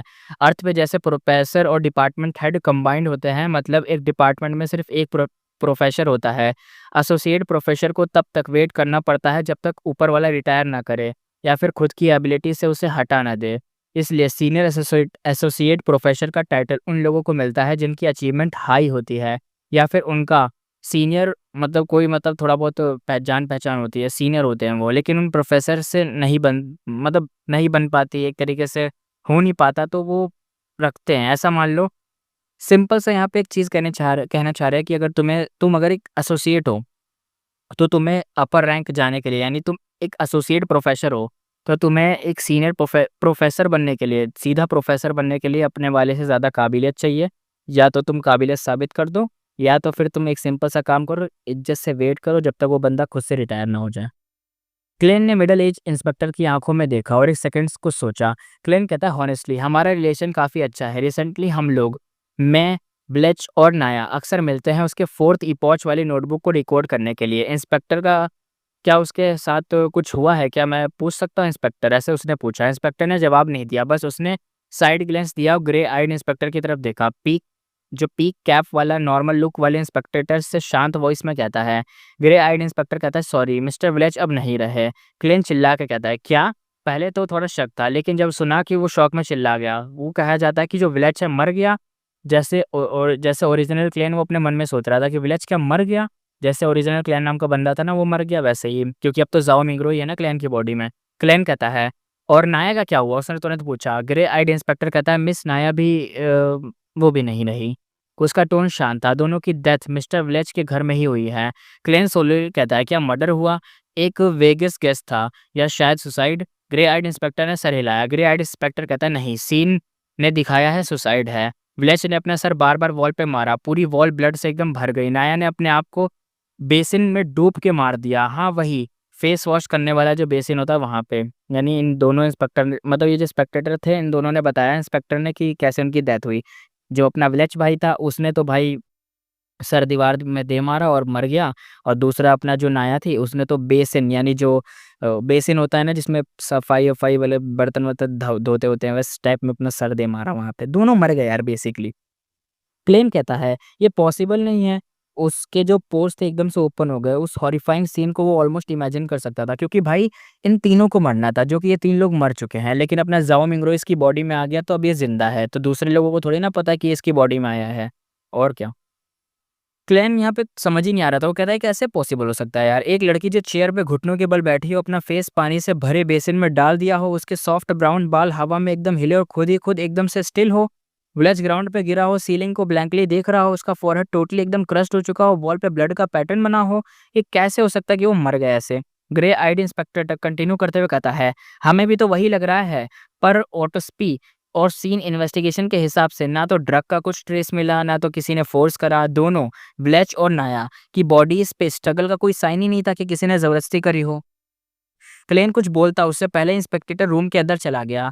थोड़ी कैजुअली एक्ट करते हुए वो कहता है, ग्रे आइड इंस्पेक्टर, तुमने लास्ट टाइम विलेज को नाया को कब देखा था? उस उसके बोलते ही उसने आंखों से सिग्नल दिया अपने पार्टनर को, जिसके बैजेस में 2 सिल्वर हेक्सागोन थे। वो एक यंग इंस्पेक्टर था। इंस्पेक्टर पता नहीं क्यों कह देता हूँ मैं इंस्पेक्टर, ठीक है, एक ही बात है। क्लेन के ही एज के अराउंड था। ब्लैक साइडबर्न्स थे और ग्रीन आइज़ थी, गुड लुक्स थे उसके। उसकी वाइब में एक पोएट जैसा रोमांटिक फ़ील आ रहा था। इसकी शक्ल तुमने एनीमे में भी देखी होगी इस बंदे की, बड़ा मस्त लगता है। इसके ऊपर थोड़े एडिट भी बने हैं। क्लेन ने क्वेश्चन से ध्यान दिया और सोच के वो कुछ कहता है। क्लेन कहता है, जून 26 को, तब हम नोट्स का एक नया चैप्टर पढ़ रहे थे। फिर मैं घर आया इंटरव्यू प्रिपेयर करने। 30 जून को हिस्ट्री डिपार्टमेंट टिंजन यूनिवर्सिटी। टिंजन को यूनिवर्सिटी सिटी माना जाता है और वहाँ 2 मेजर यूनिवर्सिटीज़ हैं, टिंजन और खोए, और साथ ही एक लॉ भी है, बिज़नेस भी है और टेक्निकल कॉलेजेस भी वहाँ पे हैं। उसके कहने के तुरंत बाद ही उसने देखा कि वो यंग इंस्पेक्टर कॉर्नर था उसके डेस्क की तरफ चला गया और उस डायरी जैसे नोटबुक उठा लिया। क्लेन शॉक में कहता है, डैम, मैं तो भूल गया उसे छुपाना, क्योंकि उसके अंदर लिखा था ना, everyone die including me. Klein चिल्लाते हुए कहता है, हे! यंग इंस्पेक्ट जो इंस्पेक्टर था उसकी तरफ स्माइल करता रहा, लेकिन नोटबुक पढ़ना नहीं रोका, वो पढ़ रहा था।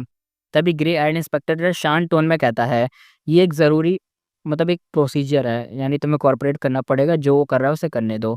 इसी वक़्त बिच माउंटबेटन और मिडल एज इंस्पेक्टर बस क्वाइटली ऑब्ज़र्व कर रहे थे। ना कुछ बोले, ना सर्च में इंटरफेयर किया, बस देख रहे थे। और क्लैन की फटी जा रही थी क्योंकि वो बंदा आराम से पढ़े जा रहा था बिना रुके, एकदम स्माइल करते हुए। क्लैन का मन था यहाँ पे पूछने का कि तुम्हारे पास सर्च वारंट है भी या नहीं? पर वो फिर तुरंत ही उसने सोचा कि लियोन किंगडम का जुडिशियल सिस्टम वैसे भी कुछ अलग ही है। शायद यहाँ सर्च वारंट नाम की कोई चीज़ ही नहीं होती हो। एटलीस्ट उसने कुछ एक तरीके से कभी कुछ सुना नहीं, इसलिए उसने बोला नहीं कि ये जो लाइन थी कि तुम्हारे पास सर्च वारंट है कि नहीं। वैसे भी पुलिस फ़ोर्स को बने ज़्यादा टाइम नहीं हुआ था, सिर्फ 15 से 16 साल ही हुए थे। जब इस बॉडी का ओरिजिनल ओनर छोटा था, तब इन लोगों को पब्लिक सिक्योरिटी ऑफिसर बोला जाता था। क्लेन कुछ नहीं कर पाया, उसने सिर्फ देखा जैसे यंग इंस्पेक्टर उसकी जो नोट्स थे उनको फ्लिप करता जा रहा था। ग्रे आइड इंस्पेक्टर ने भी कोई सवाल नहीं पूछा था। यंग इंस्पेक्टर ये कहता है, ये क्या अजीब-सा लिखा हुआ है? वो नोट्स का लास्ट पेज पे आया और अचानक पूछा। यंग इंस्पेक्टर कहता है, और ये क्या मतलब हुआ? Everyone will die including me, यानी वो उस लाइन तक पहुँच चुका था, जिसका उसे डर था अपने मेन कैरेक्टर को, उसने वो लाइन पढ़ ली। क्लेन के मन में तुरंत ही फ्लैश हुआ, अरे! ये तो कॉमन बात है, सब मरते हैं एक्सेप्ट गॉड, या फिर भी वो रेडी था थोड़ा-सा आर्ग्यू करने के लिए, बट उसके दिमाग में एक और चीज़ आई। मैं तो पहले सोच रहा था कि अगर कुछ वियर्ड हो तो पुलिस से हेल्प लूँगा, पर अब मुझे कोई रीज़न ही नहीं मिल रहा कि एक्सप्लेन करने का क्या बोलूँ मैं उनसे। क्लेन ने 1 सेकंड भी वेस्ट नहीं करा, उसने अपना हाथ फ़ोरहेड पे रखा और दर्द भरे टोन में कहता है, "मुझे बिल्कुल भी आइडिया नहीं है, सीरियसली नहीं पता। मैं जब सुबह उठा तो मुझे लगा सब कुछ गड़बड़ है, जैसे ही कुछ याद ही नहीं आ रहा है, स्पेशली पहले कुछ मतलब पिछले कुछ दिनों में सीन हुआ है। मुझे ये भी नहीं याद है कि मैंने ये लाइन कैसे लिखी। कभी-कभी सीधा होना भी बेस्ट ऑप्शन होता है उसने सोचा था। बस उसमें स्मार्टनेस चाहिए होती है अगर सीधा बोलना चाहो तो, वरना तो अगर तुम सच-सच बोलोगे तो तुम्हें चोमू बना के लूट लिया जाएगा। तो इतना भी चोमू मतलब इतने भी सीधे मत बनो, स्मार्टली सीधा बनो। क्या बोलना है, क्या नहीं और किस ऑर्डर में बोलना है वो सब मैटर करता है। क्लेन कीबोर्ड वॉरियर के लेवल का एक्सपर्ट था, यानी वो जो इंस्टाग्राम पे जाके एकदम लड़ाई करने लग जाते हैं कीबोर्ड के अंदर, याद होगा आपको। कीबोर्ड वॉरियर उन्हें नहीं कहते हैं वैसे टाइप का। बिस्ट माउंटबेटन गुस्से में कहता है, "ये क्या बकवास है? हमें उल्लू समझा है क्या?" उसका गुस्सा आउट ऑफ कंट्रोल था, तो उसने इतना बेकार झूठ बोला कि एकदम इन लोगों की इंटेलिजेंस यानी ये जो इंस्पेक्टर थे, पुलिस थे, इन लोगों की इंटेलिजेंस पे सवाल उठ जाए। इनकी इंसल्ट थी ऐसा मतलब बोलना इनके ऊपर क्योंकि कौन ही ऐसे बोलेगा कि मैं सुबह उठा ये अपने आप लिखा हुआ था। ये तो एकदम ऐसा हो गया कि यार मैं होमवर्क नहीं कर पाया क्योंकि कुत्ता मेरा नोटबुक खा गया था। ये अजीब बात होती है ना वैसे टाइप का।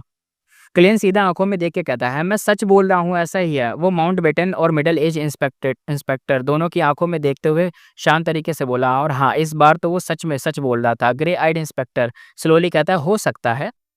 क्लेन शॉक में कहता है, "व्हाट? वो सच में मान गया?" वो खुद ही थोड़ा कन्फ्यूज़ हो गया। ग्रे आइड इंस्पेक्टर थोड़ा-सा स्माइल करते हुए कहता है, "2 दिन के अंदर एक एक्सपर्ट आएगी और बिलीव मी वो तुम्हारी लॉस्ट मेमोरी वापस लाने में हेल्प कर सकती है।" क्लेन थोड़ा-सा अपनी साँस लेते हुए कहता है, "क्या? एक्सपर्ट? मेमोरी वापस? साइकोलॉजी में?" उसने थोड़ा-सा कन्फ्यूज़्ड एक्सप्रेशन बनाया और एकदम से एक चीज़ उसके दिमाग में आई, "अरे यार! कहीं मेरी अर्थ वाली यादें लीक ना हो जाएँ।" उसका मन किया कि वो मतलब एकदम अपना कुछ भी ऐसे करके वो छुपा ले। यंग इंस्पेक्टर ने उसके नोट्स वापस रख दिए और उसका फ़ोकस डेस्क के रूम वाले सर्च करने पे चला गया। थैंकफुली उसने बुक्स पे ध्यान नहीं दिया, केटल को नहीं उठाया, यानी जहाँ पे रिवॉल्वर रखी थी। ग्रे आइड इंस्पेक्टर फॉर्मली कहता है, "well mister Klein, thank you for your cooperation. हमारी सजेशन ये है कि आप अगले कुछ दिन टेंशन से बाहर मत जाएँ। अगर जाना ही पड़े तो इंस्पेक्टर माउंटबेटन को इन्फॉर्म करना पड़ेगा, नहीं तो आपको मतलब कुछ गलत मतलब तुम फँस सकते हो इस चीज़ों में, सोच लो। तुम्हें कुछ घोषित साबित कर दिया जाएगा, तुम्हें मतलब तुम खून के इंजाम में आ सकते हो। क्लेन माइंड में कहता बस इतना ही और कुछ नहीं पूछना, पुलिस स्टेशन ले जाके टॉर्चर या इंटेंस ग्रिलिंग सीन या कुछ ऐसा नहीं होगा। उसे समझ ही नहीं आया कि इतना ईज़िली सब कुछ कैसे मतलब हो गया। बट फिर भी उसके मन में था कि व्लेच जो उसका दोस्त था, उसकी डेथ मिस्ट्री को सॉल्व करना। फिर उसने सर हिला दिया। क्लेन कहता है मतलब कोई कोई नहीं, ये कोई इश्यू नहीं है, ठीक है मैं कर लूँगा, कोई दिक्कत नहीं है, मैं कहीं बाहर नहीं जाऊँगा और अगर कहीं जाना है तो मैं बताते जाऊँगा। इंस्पेक्टर एक करके रूम से बाहर एक-एक करके निकल गए और लास्ट में जो पुलिस वाला था, उसने जाते-जाते क्लेन के शोल्डर पे हाथ मारा। यंग पुलिस वाला कहता है, "ये काफ़ी बड़ी बात है, you are really lucky." Klein थोड़ा कन्फ्यूज़ होते हुए कहता है, "हैं? क्या?" ग्रे आइड इंस्पेक्टर जिसमें एक पोएटिक वाइब थी, उसने थोड़ा स्माइल किया और कहा वो कहता है यूजुअली ऐसे केसेस में तो जितने इन्वॉल्व्ड होते हैं ना सब मर जाते हैं। हम बहुत लकी फील कर रहे हैं कि तुम अभी तक ज़िंदा हो वरना सब तो मर गए। मतलब ऐसे केसेस और हो चुके हैं, यानी और लोग ऐसे मरे हैं। उसके बाद वो रूम से निकल गया और डोर को सॉफ्टली बंद कर दिया गया। क्लेन रिपीट करता हुआ दिमाग में कहता है यूजुअली सब मर जाते हैं, lucky that I am still alive. ये क्या? जूं मतलब एकदम थोड़ा-सा ऐसा अजीब लग रहा था उसे एकदम शांत होते हुए थोड़ा सोच रहा था। उसका दिल एकदम काँप गया क्योंकि मैं भी वही सोच रहा हूँ क्योंकि ये बंदा ज़िंदा है, इसके दोस्त मर गए। ओरिजिनली तो ये भी मर चुका है, बस इस कोई और इसकी बॉडी में आया है अपना मेन कैरेक्टर। लेकिन देखा जाए तो और भी लोग ऐसे मर चुके हैं। यानी बहुत सारे लोगों ने शायद ऐसे डिकोड करने की, पता करने की कोशिश करी होगी, होता नहीं है कि कोई कोई स्कैम होता है, कोई स्कैम एक्सपोज़ करने की कोशिश करी जाती है तो लोगों को मार दिया जाता है। कोई स्कैम एक्सपोज़ कर दिया गया तो लोगों को मार दिया गया। होता है ना, चीज़ें आ जाती है इसलिए लोग अपना मुँह बंद रखते हैं। तो शायद ऐसी टाइप की कोई मिस्ट्री थी यहाँ पे और ऐसे बहुत सारे लोग मर गए, जिन्होंने कुछ भी एक्सपोज़ करने या बाहर लाने की कोशिश करी होगी या डिकोड करने की कोशिश करी होगी। वो सारे के सारे मारे गए, पहले भी और इसके दोस्त भी मर गए, ये भी मर गया लेकिन इसकी बॉडी में अपना मेन कैरेक्टर आ गया तो वो अभी तक ज़िंदा है। हालाँकि उसे कुछ भी पता नहीं कि क्या हुआ, कैसे हुआ। अब उसे पता करना है मिस्ट्री सॉल्व करने की कैसे-कैसे क्या हुआ था कि उसके दोस्त मारे गए और इसका पहले जो इस बॉडी का जो ओनर था वो भी कैसे मर गया।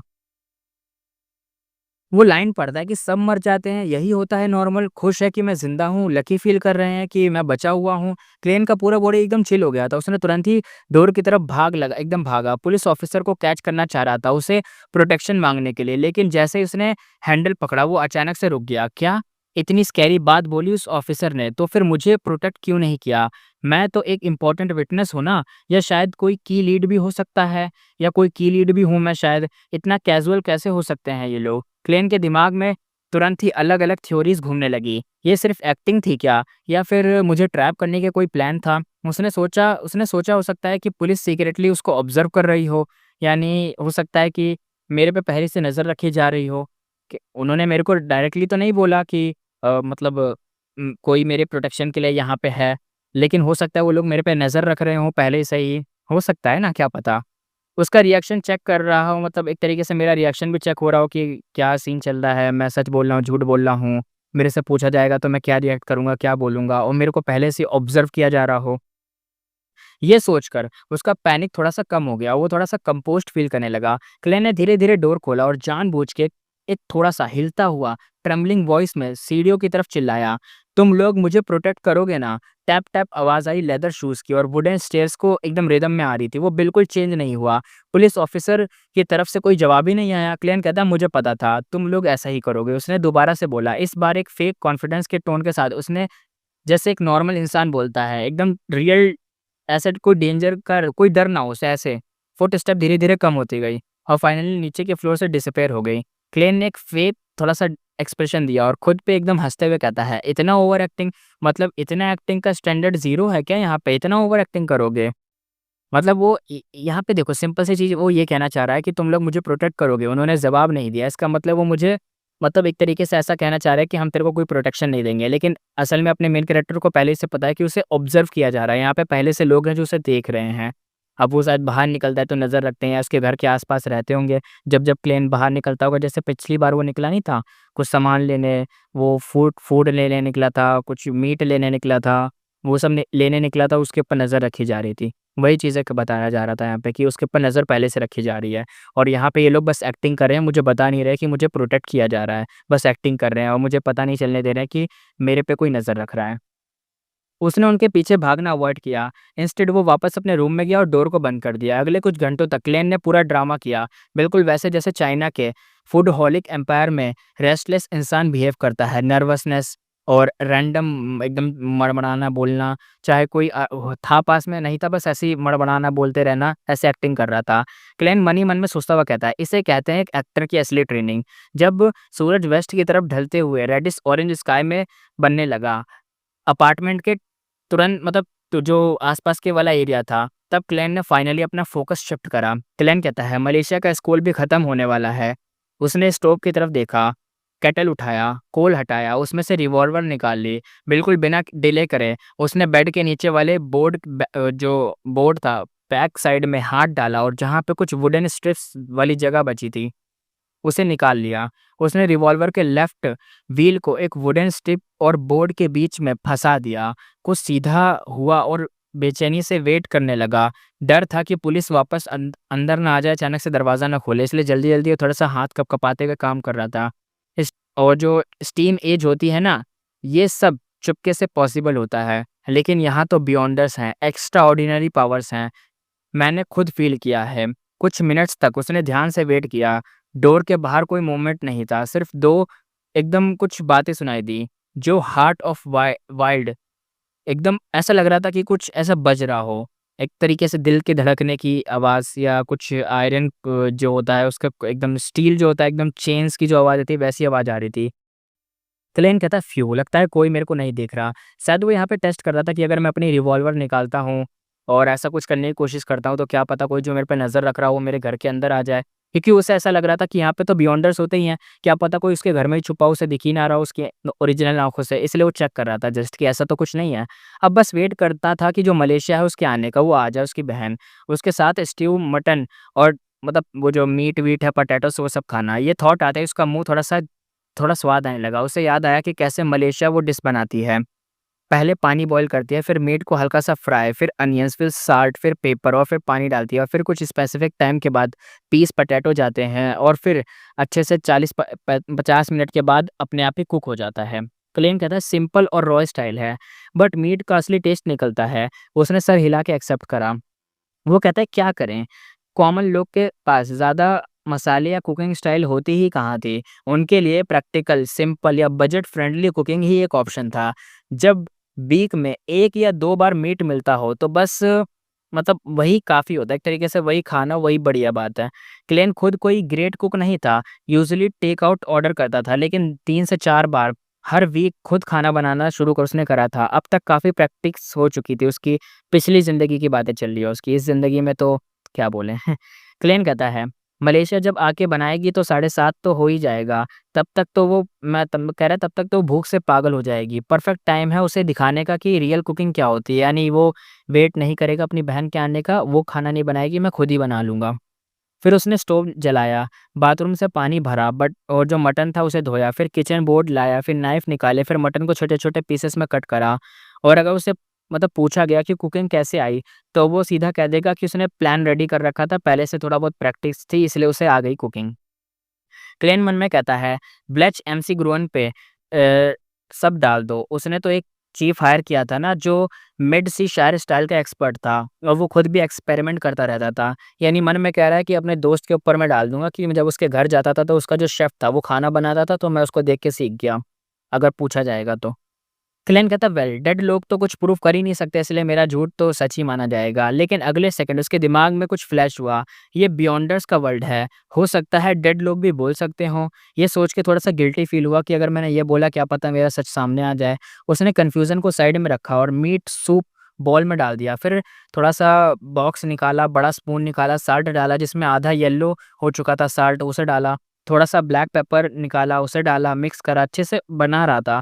उसने सॉसेस पैन थोड़ा स्टोव में उसमें थोड़ा पानी गरम करा, फिर उसमें सॉस डाला, फिर क्लेन ने कल के बचे हुए कैरेट्स निकाले और आज खरीदे हुए अनियंस भी काट दिए।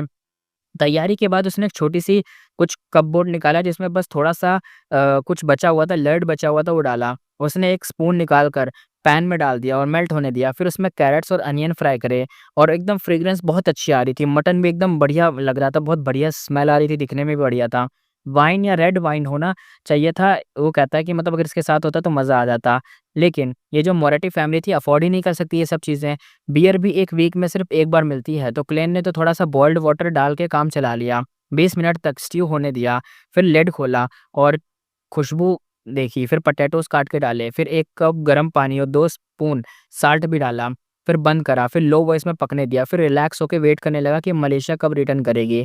टाइम के साथ रूम में स्मेल और स्ट्रॉन्ग होने लगी, मीट की रिच स्मेल और पोटैटोज़ की हेवीनेस और अनियन का फ्रेश वाइब, सब कुछ मिक्स होके एकदम मस्त फ्रेग्रेंस आ रही थी। क्लेन ने अपनी सलाइवा बार-बार निगला और पॉकेट वॉच में टाइम ट्रैक करने लगा कि क्या टाइम हो रहा है।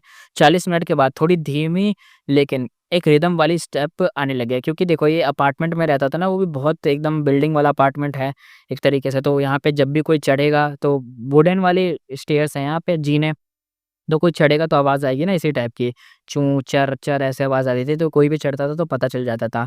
मलेशिया आई और अंदर आने से पहले ही सॉफ्टली उसने बोला, "क्या स्मेल है ये?" मलेशिया कहती है। बैग अभी भी हाथ में ही था, उसने स्टोव की तरफ देखा और थोड़ा शॉक में पूछा, "ये तुमने बनाया है?" उसने अपना वो जो हैट था, व्हेल हैट उसे हटाया, लेकिन हाथ मिड एयर में रुक गया और शॉक्ड एक्सप्रेशन के साथ क्लेन को देखती रही। उसने थोड़ा-सा फ्रेग्रेंस इन्हेल करा, आईज़ थोड़ी-सी सॉफ्ट हो गई, हल्का-सा कॉन्फिडेंस फ़ील हुआ उसके टोन में।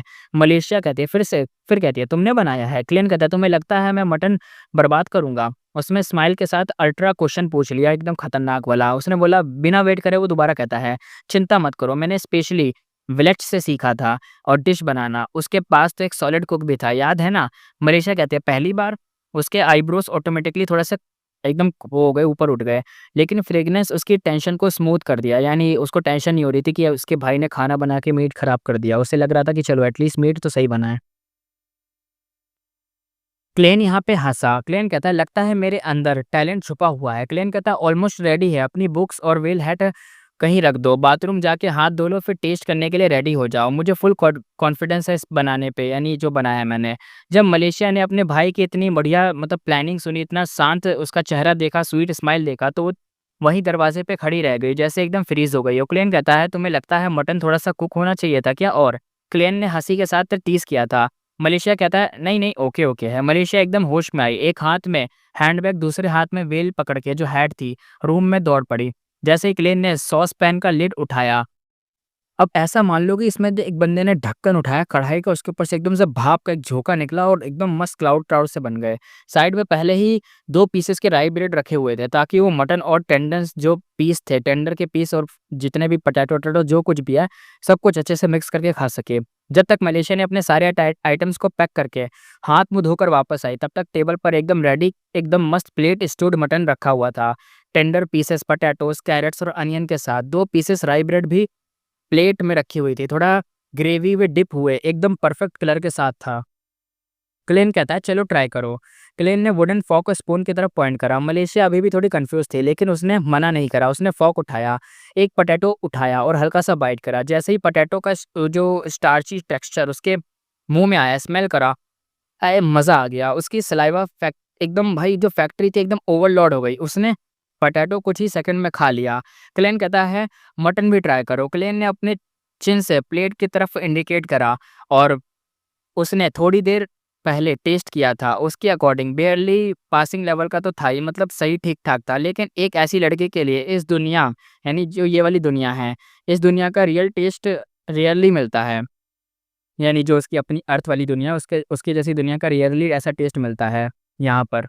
और एक तरीके से उसका टेस्ट मिलना वो भी काफ़ी था, क्योंकि मीट तो वैसे भी कभी-कभी ही खा पाती थी, इसलिए टेस्ट मिलना मीट का, वो भी अपने मेन कैरेक्टर ने इसे पकाया है, अपने रियल दुनिया के हिसाब से थोड़ा बहुत टेस्ट दिया है, तो बहुत रेयर था। मलेशिया की आँखों में एक एक्साइटमेंट थी, इसने सॉफ्टली एक बाइट मटन का फ़ॉर्क से उठाया। वो इतना टेंडर था, यानी इतना मस्त एकदम सॉफ्टी-सॉफ्टी था कि एकदम इतने बढ़िया से उसके जो मीट था एकदम फिसला जा रहा था कि क्या बताएँ, बहुत अच्छे से गल गया था। जाते ही एकदम मुँह के अंदर मेल्ट हो गया और मीट का फ्लेवर एकदम ब्लास्ट हो गया मुँह के अंदर, एकदम टेस्ट बड एकदम जूसी और फ्लेवरफुल आ गए। ये टेस्ट एकदम नए टाइप का था, मलेशिया एकदम शॉक्ड हो गई। खाते-खाते पता ही नहीं चला कि वो कब मल्टीपल पीसेस फिनिश कर गई। मलेशिया कहती है, क्लेन, क्लेन ये तो तुमने बनाया है, बहुत बेहतरीन। मलेशिया थोड़ा-सा शर्मा गई, आँखें एकदम चुराते हुए बोल रही थी। क्लेन कहता है, मैं ऑलरेडी थोड़ा-सा मतलब ट्राई कर चुका हूँ, कुक होने के एक प्रिविलेज होता ही है। क्लेन ने स्माइल के साथ रिप्लाई दिया था, उसने भी फ़ॉर्क और स्पून उठाया और कभी एक बाइट मीट लिया, कभी वो मटर लिए, कभी स्पून में मटर लेके आराम से खाया, मतलब अच्छे से टेस्ट कर रहा था, मस्त मज़ा ले रहा था। मलेशिया रिलैक्स हो गई, उसके भाई इतने नॉर्मल बिहेवियर से वो दोबारा से टेस्ट मतलब एकदम खो गई थी। मलेशिया कहती है, "ये तो सीरियसली टेस्टी है, बिल्कुल लग ही नहीं रहा कि तुमने पहली बार बनाया हो।" मलेशिया ने प्लेट की तरफ देखा और सब कुछ क्लीन हो चुका था, इवन ग्रेवी तक चाट गए थे ये लोग। क्लीन कहता है, "विलेज के शेफ़ ने तो बहुत मतलब वो मैं तो अभी उससे बहुत दूर हूँ, वो तो बहुत बढ़िया बनाता था। लेकिन जब अमीर बनूँगा ना, तो तुम और अपने बेसन को रेस्टोरेंट के लेके एकदम रॉयल ट्रीटमेंट दूँगा, एकदम रॉयल वाला ट्रीट दूँगा, एक तरीके से बढ़िया खाना खिलाना। क्लेन के मन में खुद भी वही थॉट काफ़ी मतलब आ रहा था। मलेशिया कहते हैं, तुम्हारा इंटरव्यू? हाँ, मलेशिया सेंटेंस कंप्लीट कर ही नहीं पाई, क्योंकि एकदम से उसके मुँह से क्यूट सी एकदम बप सी निकल गई थी और उसने तुरंत ही हाथ मुँह की तरफ रखा और थोड़ा-सा एम्बैरेस्ड फ़ील करा, क्योंकि वो होता नहीं है डकार मारना वैसे टाइप का। उसकी गलती नहीं थी। ब्लेम तो उस मटन स्टू का था जो इतना बढ़िया बना था। क्लेन ने अंदर ही अंदर हँसी मारी है, लेकिन बहन का मज़ाक नहीं उड़ाया। उसने प्लेट की तरफ पॉइंट किया और बोला, ये तुम्हारा मिशन है। मलेशिया कहती है, ऑलराइट। मलेशिया तुरंत ही खड़ी हो गई और बेसिन उठाया और बाहर निकल गई। एक तरीके से मिशन को बोला गया है कि ये जो बर्तन है उसे धो दो। जब वो वापस आई तो उसने कपबोर्ड खोला और थोड़ा बहुत बॉक्स निकाले, उसमें चीज़ें चेक करने लगी। जैसे डेली रूटीन में वो करती रहती है, वो अपना काम करा। मलेशिया कहती है, ये तुमने यूज़ किया था? मलेशिया ने थोड़ा-सा सरप्राइज़्ड होकर पूछा था। हाथ में ब्लैक पेपर बॉटल और लेड का कैन पकड़े हुए थी और क्लेन की तरफ देख रही थी। क्लेन ने शोल्डर्स को एकदम थोड़ा-सा ऐसे रग करते हुए हँसी के साथ बोला, हाँ, बस थोड़ा-सा। टेस्ट का प्राइस तो होता ही है यार, थोड़ा तो यूज़ करना पड़ा। मलेशिया की आँखों में एक स्पार्कल आई, उसका एक्सप्रेशन कुछ सेकंड के लिए चेंज होता है। फिर उसने बोला, अगले टाइम मैं बनाऊँगी। क्लेन कहता है, तुमने तो अपना इंटरव्यू प्रिपेयर करना है, अपने जॉब के बारे में भी तो सोचूँगा, थोड़ा सोचना होगा। मतलब क्लाइंट का यही कहना था कि तुम्हें तो अपना इंटरव्यू प्रिपेयर करना है और अपने जॉब के बारे में भी तो सोचना होगा। देखेंगे। और इसी के साथ हम एपिसोड करते हैं ख़त्म। यहीं पे अपना आइकॉनिक डिश ख़त्म होती है, मस्त खाने बनाने वाला। ये रियल वर्ल्ड में ऐसा खाना बनाया जा सकता है? देखेंगे, क्या पता अगर कोई एनिमेशन में इसको खाने बनाने का तरीका लिखा हो या कोई डिश की रेसिपी हो। वैसे रेसिपी तो हमें थोड़ी बहुत पता है, लेकिन अगर होगी तो बना के देखो, क्या पता बन जाए, जो मतलब नॉन-वेज खा लेता हो, वो बना के देखना क्योंकि इसमें मीट यूज़ हुआ है ना, इसलिए। इसी के साथ एपिसोड करते हैं खत्म, फिर मिलेंगे नेक्स्ट एपिसोड में।